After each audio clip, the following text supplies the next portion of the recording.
cause, then they will be forced to take action. Forced to take action. बहुत सारे label चिपकाएंगे, बोले Marxist Brinda कारक जी आ गई, मार्क्सिस्ट आ गए, महुआ मोइत्रा आ गई, एंटी नेशनल आ गए, कोई और आ गए, लेबल चिपकाएंगे, सब लेबल फेंक दो। कोई भी लेबल नहीं है। लेबल जो है कि आप हिंदुस्तानी हो और हिंदुस्तान के लिए आप ये करो। आप बोलेंगे आप टोपी वाले आए हो, हाँ हम टोपी वाले आए हैं। 5 वक्त हम यहाँ पे जमीन पे माथा टेकते हैं, ये हमारा हिंदुस्तान है। कोई सुबह पूजा करके आया है, हाँ इतने सरस से 33 करोड़ देव देवता है हमारे देश में, पर सबसे बड़ा देव देवता, सबसे बड़ा देवी हमारी भारत की देवी है, हमारी ये भूमि है। तो इसकी पूजा में, इसकी आराधना में, that's what we have come for. Don't give up. We're all with you. Don't give up. This is your chance to write history. Our generation didn't get it after 1947. You have got it. Don't move this chance. Take it, grab it.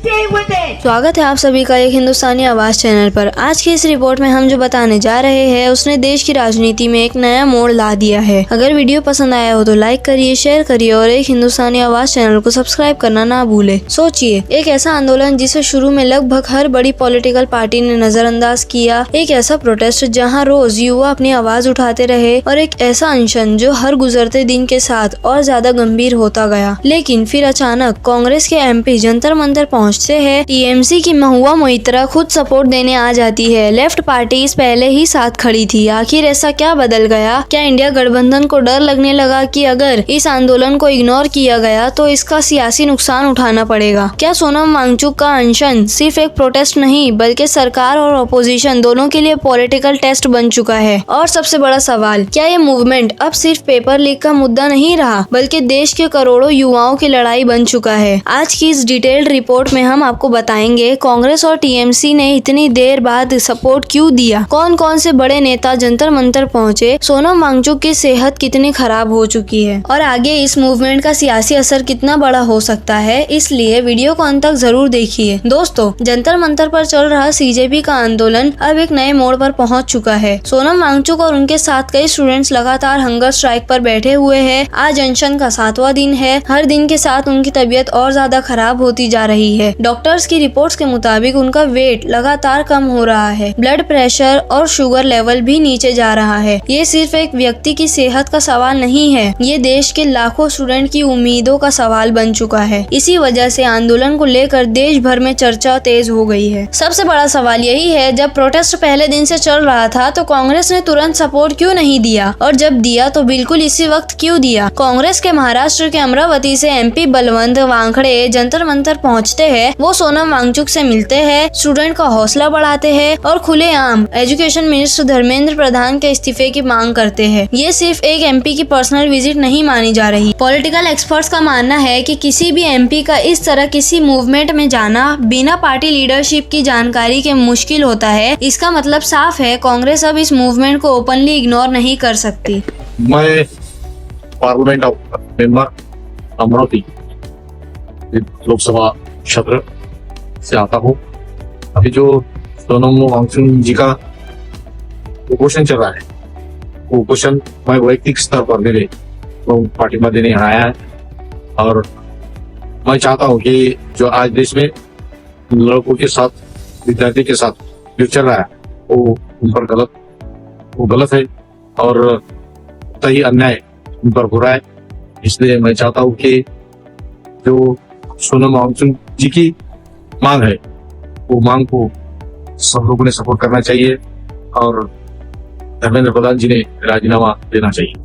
Congress के बाद जिस चीज ने सबका ध्यान खींच लिया वो थी TMC MP महुआ मोइत्रा की एंट्री। महुआ मोइत्रा ने प्रोटेस्ट साइट पर पहुंचकर सोनम वांगचुक और स्टूडेंट्स का हौसला बढ़ाया। उन्होंने कहा, लोग आपको अलग अलग नाम देंगे, कोई एंटी नेशनल कहेगा, कोई लेफ्ट कहेगा, कोई राइट कहेगा, लेकिन इन सब लेबल्स को भूल जाइए। सबसे बड़ा लेबल सिर्फ एक ही है, हम सब हिंदुस्तानी हैं। महुआ ने अपील की, इस आंदोलन को बीच में मत छोड़िए, अगर आप टिक गए तो सरकार को एक्शन लेना ही पड़ेगा। उनका ये बयान सोशल मीडिया पर भी काफी वायरल हो रहा है। Do not leave the cause. Do not leave the cause. Then they will be forced to take action. Force to take action. बहुत सारे लेबल चिपकाएंगे, बोले मार्क्सिस्ट बृंदा कारत जी आ गई, मार्क्सिस्ट आ गए, महुआ मोत्रा आ गई, एंटी नेशनल आ गए, कोई और आ गई, लेबल चिपकाएंगे। सब लेबल फेंक दो, कोई भी लेबल नहीं है। लेबल जो है कि आप हिंदुस्तानी हो और हिंदुस्तान के लिए आप ये कर रहे हो। आप बोलेंगे आप टोपी वाले आए हो, हाँ हम टोपी वाले आए हैं। 5 वक्त हम यहाँ से जमीन पे माथा टेकते हैं, ये हमारा हिंदुस्तान है। कोई सुबह पूजा करके आया है, हाँ इतने सरस 33 करोड़ देव देवता है हमारे देश में, पर सबसे बड़ा देव देवता, सबसे बड़ा देवी हमारी भारत की देवी है, हमारी ये भूमि है। तो इसकी पूजा में, इसके आराधना में, that's what we have come for. Don't give up, we are all with you, don't give up. This is your chance to write history. Our generation didn't get it after 1947. You have got it. Don't smooth this chance. Take it, grab it, stay with it. Left party शुरुआत से ही इस movement के support में नजर आई थी। Brinda carrot जैसे बड़े नेता पहले से ही जंतर मंतर पहुंच चुके थे। अब जब कांग्रेस और टीएमसी के रिप्रेजेंटेटिव्स भी सपोर्ट देने लगे हैं तो पॉलिटिकल मैसेज और भी मजबूत हो गया है। अब लगभग पूरा इंडिया गठबंधन किसी न किसी रूप में इस मूवमेंट के साथ नजर आ रहा है। दोस्तों, राजनीति में एक स्ट्रेटेजी होती है, उसे कहते हैं wait and watch. Political parties पहले देखना चाहती है कि प्रोटेस्ट कितना लंबा चलेगा, पब्लिक का सपोर्ट कितना मिलेगा, मूवमेंट कितना मजबूत होगा। लेकिन जब हंगर स्ट्राइक 7वें दिन में पहुंच गई और सोनम वांगचुक की सेहत लगातार बिगड़ने लगी तो अपोजिशन को भी लगने लगा कि अगर अब चुप रहे तो युवा वोट बैंक नाराज हो सकता है। इसी वजह से एक के बाद एक पॉलिटिकल लीडर्स प्रोटेस्ट साइट पर पहुंचने लगे। इसी बीच मूवमेंट से जुड़े अभिजीत दीपके ने एक बड़ा अनाउंसमेंट किया। उन्होंने बताया कि वो जंतर मंतर से निकलकर ओल्ड राजेंद्र नगर जाने वाले हैं। वहाँ यूपीएससी एस्पिरेंट से सीधी बात करेंगे। ओल्ड राजेंद्र नगर को यूपीएससी स्टूडेंट्स का सबसे बड़ा हब माना जाता है। हजारों स्टूडेंट सालों तक यहीं रुककर सिविल सर्विसेज की तैयारी करते हैं। अभिजीत दीपके का कहना है कि स्टूडेंट्स की कंप्लेंट्स और उनके एक्सपीरियंस को भी मूवमेंट का हिस्सा बनाया जाएगा। और मूवमेंट से जुड़े लोगों का कहना है जब तक धर्मेंद्र प्रधान के खिलाफ एक्शन नहीं होता तब तक हंगर स्ट्राइक जारी रहेगी। हेलो एवरीवन, कल 4 जुलाई शाम को 7 बजे मैं ओल्ड राजेंद्र नगर आ रहा हूँ। यूपीएससी प्रीलिम्स के रिगार्डिंग आपकी जो भी कंप्लेंट्स है वो हम मिलकर डिस्कस करेंगे। तो मिलते हैं कल शाम को 7 बजे ओल्ड राजेंद्र नगर में। हेलो एवरीवन, आज सोनम सर के हंगर स्ट्राइक का 7th डे है और अभी उनका मेडिकल चेकअप हुआ है जिसमें पता चला है कि उनका 5 किलो से ज्यादा वजन कम हो चुका है। उनका ब्लड प्रेशर लगातार कम होते जा रहा है और शुगर भी कम होते जा रही है।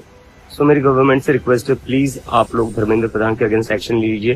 सोनम सर का कहना है कि जब तक गवर्नमेंट धर्मेंद्र प्रधान पर एक्शन नहीं लेती वो अपनी हंगर स्ट्राइक जारी रखेंगे। और जो लोग ये वीडियो देख रहे हैं उनसे भी मेरी रिक्वेस्ट है, आप लोग प्लीज जंतर मंतर पर आइए। अगर हम कुछ नहीं तो बस यहाँ पर सॉलिडारिटी में सोनम सर के साथ तो खड़े रह सकते, जो इंसान अपनी जान दांव पर लगा रहा है स्टूडेंट्स के लिए।